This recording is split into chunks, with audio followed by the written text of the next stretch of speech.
Hi, my name is Drew Colthorpe. I am a software consultant and developer for Atomic Object.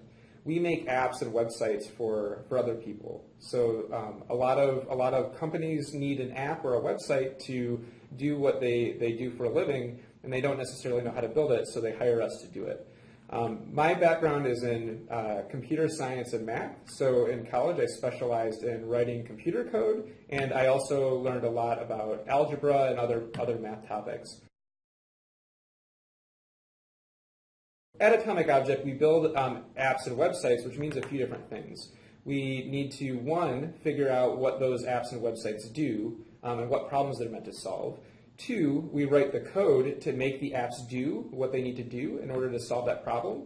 And three, we need to constantly be working with our customer to make sure that we're building the right thing for them and that we're not spending too much time on things that aren't important. One thing that I do very frequently at Atomic Object is try to find a bug in an app or a website. So we'll design an app and we'll build it to do a certain thing, but sometimes you'll find if you do something in just the right way, it doesn't do what we expect it to do. The app crashes or you get the wrong answer. And when this happens, the reason that it happens is because we didn't really think through what one particular way that you might be using the software. And when you see a bug like that, you don't know what's causing it. You've got to figure out what it might be. So what we have to do in that case is we have to think of what's a potential cause for this bug, and then we go in and we make some changes to the code, or we do something to test that hypothesis and figure out whether or not that's the cause.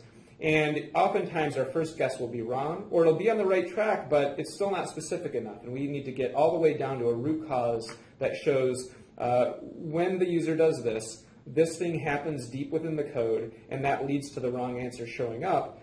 So then we make a change to the code to fix the bug, and then if we do that same set of steps, it should go away. And we've kind of proven that we found the problem and that it's now fixed.